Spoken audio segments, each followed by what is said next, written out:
So hello guys, continuation po ng video natin. I-walk through ko ngayon kayo sa admin ng Yossi vending machine natin. So papakita ko sa inyo kung paano pasukin yung admin settings niya at kung anong meron sa loob ng admin settings niya. So try natin siya paandarin. So may mga binago ako sa mga audio niya. NetClick Technology, Yossi-Matic, ang automatic na Yossi vending machine. Paalala lang, ang labis na paninigarilyo ay nakakamatay. Siguraduhin nasa tamang edad bago bumili. Maraming salamat. Okay.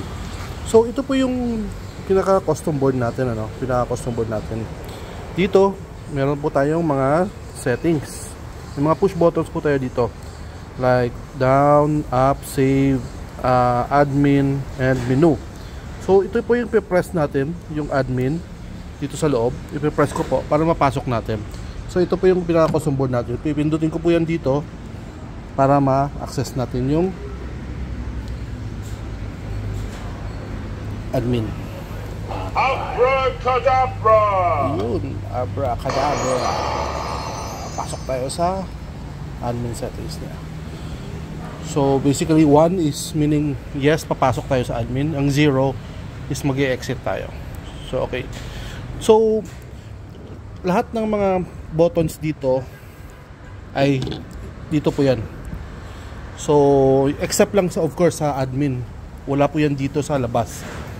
Yung mga save nandito lang po yan, mga add, minus dito po yan. So ito po yung menu. Papasok tayo ng menu.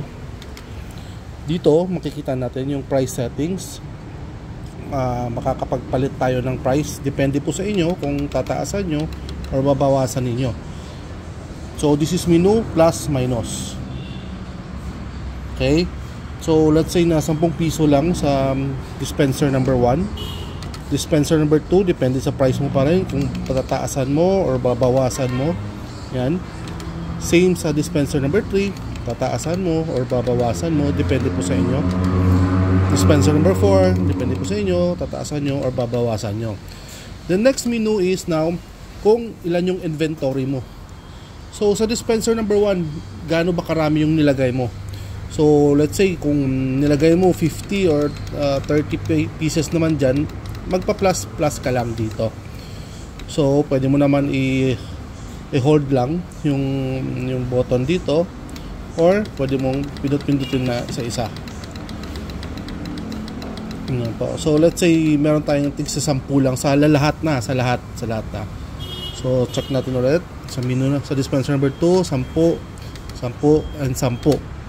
Dito may settings din tayo kung gaano katunog yung speaker na nais mo, yung volume or papahinaan mo o papalakasan.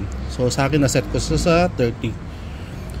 And then yung sales report. Dito na-set ko na rin kanina, na-reset ko na siya sa 0 para at least mapakita ko sa inyo ulit mamaya kung nagre-record ba talaga yung kita dito. And then, next na menu is save. So, to save all set changes, please push button number 2. Yan. And then, magre-reset. NetClick Technology, Yossi-Matic, ang automatic na Yossi vending machine. Paalala lang, ang labis na paninigarilyo ay nakakamatay. Siguraduhin nasa tamang edad bago bumili. Maraming salamat. Actually, during sa nagsasalita po yan, pwede na po tayo mag-transaction. Hindi kailangan po na patapusin yung nagsasalita dyan. So, dinagdagan po natin na tuwing tagahulog ay may tunog. Let's say 5 pesos. Yan, may 5 bips din siya. Dinagdagan natin. Yan. Try ko na piso. Upang. Sige. Another 5 pesos. Ayan. So sa ngayon wala po tong laman yung dispenser ko. Wala po akong Yossi dito. Hindi nakabili yung mga tauhan ko eh. Hindi naman po ako naninigarilyo. So try lang po natin. So bawat push button po dito, iniba ko yung mga sounds or salita. Pinago ko po. So let's say try natin yung number 1. Sige. Swabe itong napili mo, kasing yummy ng kabit mo. Yan, hindi magkakaltas yan siyempre kasi Pindutin ang buton na panukli at 5 huwag piso daw kalimutan eh. kunin ang iyong Diba? sukli at bilangin. so magdadagdag ako Baka ng mabugbog ka pa ni misis mo. another pera, magdadagdag ako ng 20 pesos. Yan. Dagdagan ko pa another para at least nakarami ng transaction tayo. Yan. So try ko naman yung button number 2. Ito na naman ba ulit? Lilipad na naman ang isip mo mamaya habang sumisinghot. Dahan-dahan lang. Okay. Pindutin ang buton na panukli at huwag kalimutan kunin ang iyong sukli at bilangin. By the way, ito po yung Baka mabugbog ka pa ni misis mo. baka ito yung yung dispenser number 3 and number 4. So pipili tayo, try natin dispenser number 3. Ayos. Iba na naman na Ayun. pili mo. Buti na lang wala ang asawa mo sa likod mo. Kundi lagot ka. Pindutin ang buton na panukli at huwag kalimutan kunin ang iyong sukli at bilangin. And Baka this is mabugbog ka pa ni misis mo. server number 4. Good choice. Ang bait mo naman. Sana kunin ka na ni Lord. Oy, biro lang. Yan. Pindutin ang buton na panukli at huwag kalimutan kunin ang iyong sukli at bilangin. So meron pa Baka tayong mabugbog ka pa ni misis mo. 5 pesos na remaining. Diba? So kunin natin yung sukli. Oh, by the way, try natin pala. Dahil may 5 pesos pa tayo. Tignan natin kung anong response. Kulang pera mo. Maglambing sa asawa para mabigyan ka ng pera pang bisyo mo. Ulitin natin. Walang pera. Kulang pera. Buraot naman. Umuwi ka at kumuha ng pera pambili. Oh. Try natin Come ba? back later.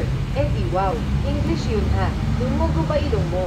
Kumuha ka ng pera at bumalik ka dito. Pilitin natin. Kulit mo talaga. Kahit ilang beses mo pa yan ulitin, hindi kita bibigyan ng yosi mo. Umuwi ka at kumuha ng pera para pambili dito. So since kulang na pera natin, kunin na lang natin yung sukli. Salamat sa So, pagbili. dapat meron tayong At 5 dahil piso. dyan mababawasan na naman oras mo. Kaya magbagong buhay na kayo. Ayan.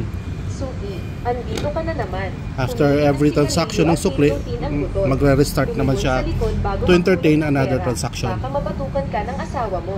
Ayan siya. So, ganyan lang po siya. Ka-simple. Lahat po dito ay working na. Mag-update po kami ulit kung kailan yung release namin ng or ready na yung mass production namin. So sa ngayon, maglalagay kami muna ng mga demo units sa mga shop namin, and then mag-accept kami ng mga reservation while ginagawa pa namin lahat. Thank you.